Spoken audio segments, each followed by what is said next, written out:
Oke guys, welcome back to Daily Charting with Toshi, di mana kita akan daily chart your favorite cryptocurrencies. Oke, dalam 24 jam terakhir, cryptocurrency market meningkat sebesar 0,76%.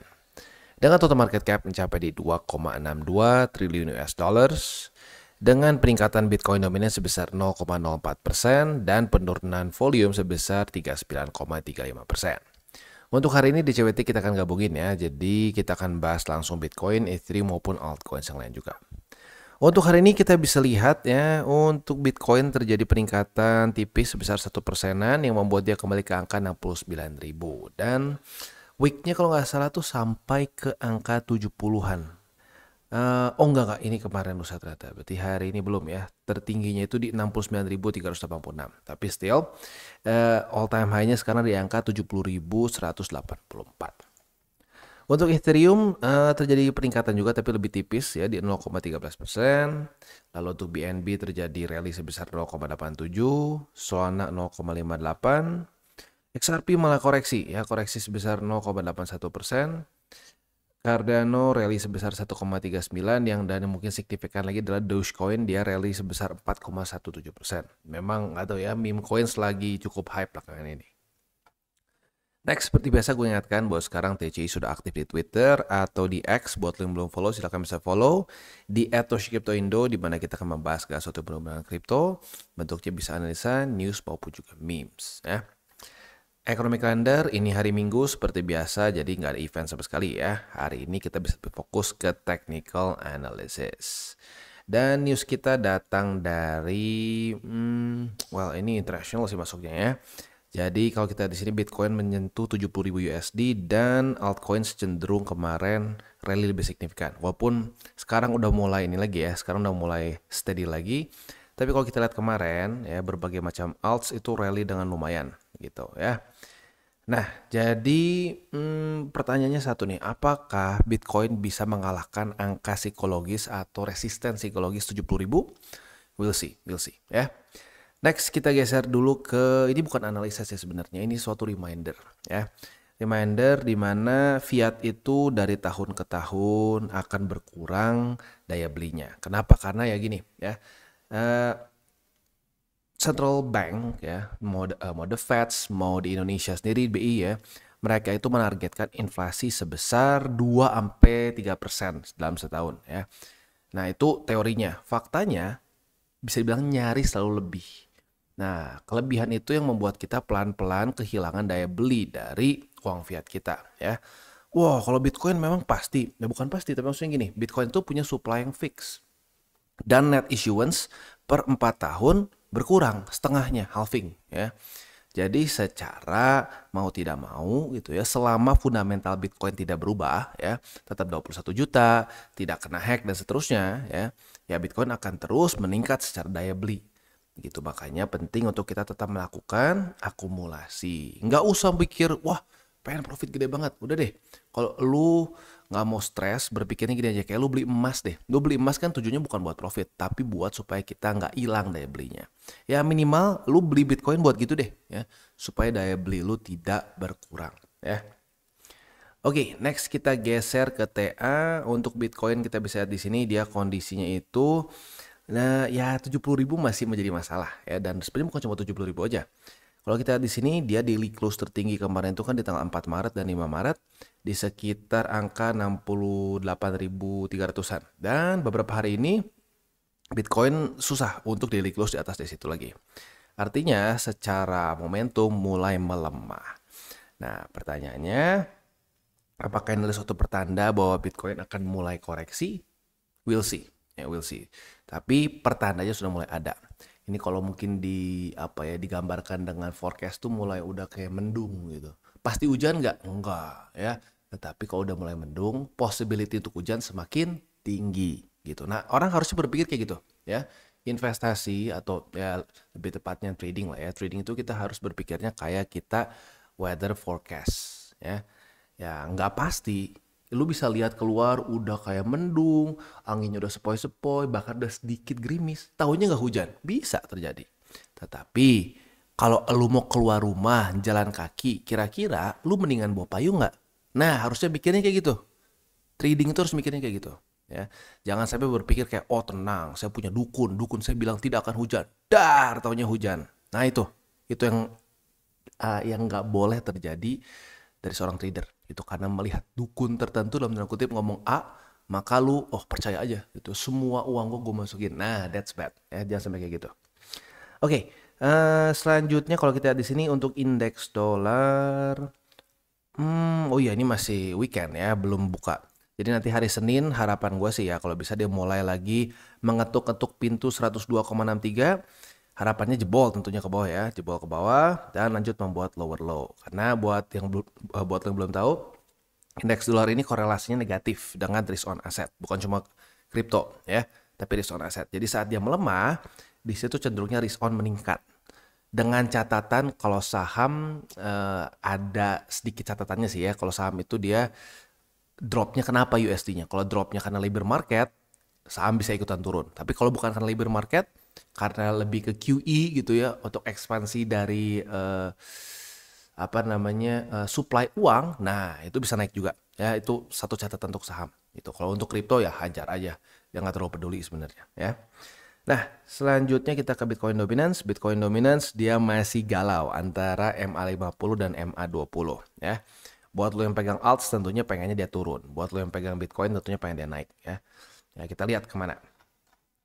Oke, jadi kurang lebih seperti itu. Selanjutnya kita akan geser ke buy limit. Tetapi sebelum kita masuk ke buy limit, gua akan disclaimer dulu bahwa semua konten dari TCI bukanlah financial advice. Ini semua bentuknya adalah edukasi. Lalu bagaimana cara untuk mendukung TCI? Ada banyak caranya. Lo bisa like our video, bisa share our video, atau juga bisa menggunakan link referral kita di bawah. Oke, today's video is brought to you by Bybit. Dimana di Bybit ini kita bisa melakukan berbagai macam hal ya, mulai dari yang newbie sampai yang sudah advance. Buat mungkin lo merasa bahwa aduh bang, gue masih nggak ngerti nih TA, gue masih nggak ngerti charting dan seterusnya, tapi pengen akumulasi, pengen DCA murni, bisa lo tinggal masuk ke sini one click buy, dimana lo bisa pilih lu mau pakai apa ya fiatnya, lu tinggal pilih juga asetnya apa ya. Misalkan lu pengen akumulasi BTC, misalkan setiap hari Senin jam 7 pagi, misalkan gue pengen akumulasi BTC sebesar 100.000 rupiah misalkan ya, lu bisa langsung lakukan di sini. Bisa peer to peer, bisa Dana, Bank BRI dan lain-lain. Ini gila ya, bisa pakai BCA Mobile dan seterusnya. Jadi Bybit ini memang cocok banget buat orang-orang yang tinggal di Indo ya, bisa langsung pakai bank-bank yang memang sudah biasa kita pakai di Indo ya. Nah, buat yang intermediate sampai advance juga di sini ada spot, nah, dan juga ada leverage tokens, dan tentu juga ada derivatives trading, di mana kita bisa menggunakan kontrak yang USDT maupun USDC. Jadi di sini lo bisa pakai USDC ya, karena nggak semua exchanger bisa menerima untuk futuresnya pakai USDC ya. Dan tentu juga lo bisa earning bunga juga dari kripto lo dan lain-lain. Dan tentu juga di sini kita bisa melakukan copy trade ya, di mana copy trade dari Bybit ini sudah cukup terkenal ya, dan kita bisa mendapatkan keuntungan juga. First copy trade kita bisa ada protection 100 USDT loss coverage ya, dan seterusnya ya. Jadi buat lo yang tertarik bisa silakan pakai, klik di link referral kita di bawah. Dan kita mulai dulu dengan Bitcoin ya. Untuk Bitcoin kita bisa di sini buy limit pertama masih di angka 67.610, buy limit kedua di 65.463, dan buy limit ketiga di angka 62.517. Itu untuk posisi spot di Bitcoin. Dan untuk posisi futuresnya nanggung nggak jujurnya? Nanggung sih ya, apalagi posisi long. Posisi long maybe boleh gini deh ya. Retest 1, retest 2 di buy limit pertama di 67.610. Kita bisa buka posisi long dengan target TP maksimum di 70.000 ya. Itu bisa jadi satu setup untuk posisi longnya ya. Untuk posisi shortnya, kalau jebol, kalau ternyata dia daily close di bawah dari 67.610, retest 1, retest 2 menjadi resisten, nah kita bisa buka posisi short dengan target TP di 65.463. Itu kurang lebih setup untuk di Bitcoin. Next kita geser ke Ethereum. Dan untuk Ethereum kita bisa di sini ya, dia mulai ada pelemahan secara volume. Jadi di tanggal 6 Maret kemarin, dia secara konsisten dari hari ke hari volumenya melemah. Ini biasanya menjadi salah satu pertanda bahwa akan terjadi koreksi. Ya, sekali lagi, bukan pasti, tapi ada possibility terjadi koreksi. Ya. Nah, buy limitnya di mana? Buy limit pertama di angka 3.639, buy limit kedua di MA20 atau di 3.396,1, dan buy limit ketiga di angka 3.014 USD. Itu untuk posisi spot di Ethereum. Nah, untuk posisi futuresnya apabila terjadi retest 1, retest 2 di angka 3.639, kita bisa buka posisi long dengan target TP mungkin di 4.000 boleh, atau nanti tunggu sampai terjadi satu struktur baru di sini karena masih belum terbentuk ya. Untuk posisi shortnya kalau dia jebol sama kayak Bitcoin ya, kalau dia jebol dari buy limit pertama, retest 1, retest 2 sebagai resisten. Nah, kita bisa buka posisi short dengan target TP di angka 3.386 ya. Itu kurang lebih setup untuk di Ethereum. Next kita geser ke BNB. Untuk BNB dia juga masih melambung tinggi ya. Buat lo yang akumulasi di buy limit 1, buy limit 2 pasti udah senyumnya maksimum karena ya ini profitnya tuh double digit. Yes, 26%-an hanya dalam waktu nunggu sehari saja ya. Ya nggak sehari sih, kok sampai 26% berarti sorry berapa hari ini? 3 hari ya. Nah, untuk buy limit ada pergeseran ya. Buy limit pertama di angka EMA20 di angka 414,4. Buy limit kedua di angka 401,4 dan buy limit ketiga di angka 382,8. Itu untuk posisi spot di BNB. Untuk posisi futuresnya apabila terjadi retest 1, retest 2 di EMA20, kita bisa buka posisi long dengan target TP yang masih pending di sini ya sampai dia membentuk satu struktur baru. Sorry, ada sedikit suara ya. Oke. Selanjutnya untuk posisi short itu apabila EMA20 jebol ya kan, kalau posisi long tadi kan kondisinya dia mantul di EMA20. Tapi kalau dia jebol dan daily close di bawah dari EMA20, retest 1, retest 2 di EMA20 sebagai resisten, kita bisa buka posisi short dengan target TP di angka 401,4 ya. Itu kurang lebih setup untuk di BNB. Next kita geser ke Polkadot. Untuk Polkadot mulai terjadi pelemahan. Apakah ini pertanda dia akan koreksi? We'll see. Tapi kita bisa buat dulu deh struktur resisten di sini ya. Yaitu di angka, kurang turun sedikit. Oke, di angka 10,66 ya. Nah, target TP, bukan target TP, tapi buy limit pertama di angka 9,4, buy limit kedua di MA20 di angka 8,94, dan buy limit ketiga di angka 8,44. Itu untuk posisi spot di Polkadot. Untuk posisi futuresnya apabila terjadi retest 1, retest 2 di angka 9,4 sen, kita bisa buka posisi long dengan target TP di 10,66. Itu untuk posisi long di Polkadot. Untuk posisi shortnya kalau sampai dia udah koreksi dulu ke bawah, naik lagi ke atas, retest 1, retest 2 sebagai resisten. Nah, kita bisa buka posisi short dengan target TP di 9,4 sen. Itu kurang lebih setup untuk di Polkadot.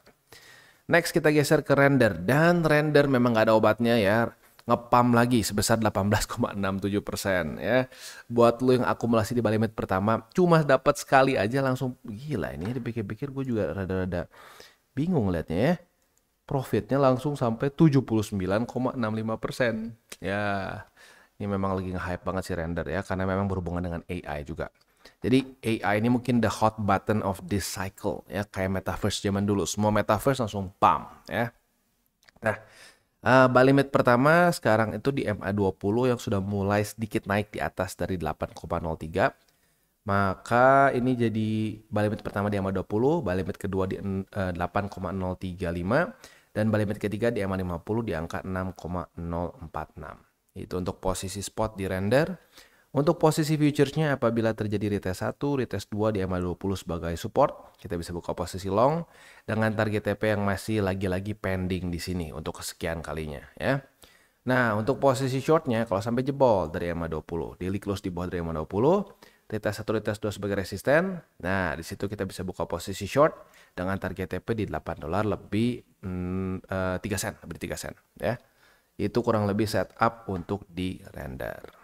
Jadi kurang lebih seperti itu untuk DCWT kita pada hari ini. Gue ingatkan lagi ya, seperti biasa, ini kondisi yang cukup bullish, tetapi dengan catatan Bitcoin sudah lama tidak sungkem ke bull support band. Dan ya, buat elu yang sudah nonton DCWT dari lama, pasti sudah tahu bull support band ini cukup penting untuk menentukan apakah kita akan mendapatkan bull market yang cenderung seperti ini, yang ngepam terus lupa sungkem dan jebol, atau yang pelan-pelan sungkem, pelan-pelan sungkem. Nah, kalau kayak gini sebenarnya lebih enak. Kita sekarang cenderung menunjukkan lebih mirip kayak di 2020 ya. Ya, sedikit bikin deg-degan, tapi ya itu faktanya. Kita nggak bisa pilih-pilih bull marketnya mau seperti apa. Tinggal ya jangan sampai kaget kalau sampai nanti tiba-tiba terjadi koreksi yang signifikan dan kalau sampai tembus bull support band. Bisa sampai separah apa? Kalau kita lihat secara historically speaking, itu bisa sampai 40 dan 50%. Pasti nggak bang? Nggak ada yang pasti. Lu besok masih hidup aja atau nggak itu nggak ada yang tahu gitu ya. Tapi kita bisa lihat dari historical facts-nya. Nah, sebelum-sebelumnya terjadi seperti itu. Ya, jadi harus siap dengan possibility itu. Ya semoga sih kalau gue berharap kalau sampai dia koreksi ke bull support band itu nggak tembus. Kalau dia nggak tembus, possibility untuk nggak sampai 50% tuh masih besar gitu. Misalnya ini nih, dia turun, mantul. Itu masih ada possibility, oke, aman lah. Tapi kalau dia retest terus jebol, dah ya siap-siap ya. Jadi kurang lebih seperti itu untuk DCWT kita pada hari ini. Sekali lagi gue ingatkan, jangan pakai uang panas, jangan over leverage, dan berpikirlah jangka panjang untuk kripto. Oke guys, jadi itu adalah akhir dari segmen DCWT kita pada hari ini. Dan jangan lupa bagi kalian yang merasakan manfaat dari segmen ini, jangan lupa untuk share ke teman-teman kalian. Dan apabila lu pengen mensupport channel kita, ya TCI, jangan lupa untuk menggunakan link referral kita di bawah. Nggak wajib, ya, tetapi apabila lu menggunakan link referral kita di bawah, ada macam-macam ya, dari Bybit, Huobi, Maxi, toko kripto, dan banyak lagi. Ya, walaupun nggak wajib, tapi kalau menggunakan link referral kita, lu secara langsung membantu perkembangan dari TCI. Dan satu lagi, jangan lupa juga untuk join Telegram group kita, di mana kita bisa ngobrol-ngobrol santai mengenai dunia cryptocurrency secara dua arah. So, jangan lupa untuk like, subscribe, click the bell icon, and see you on the next video.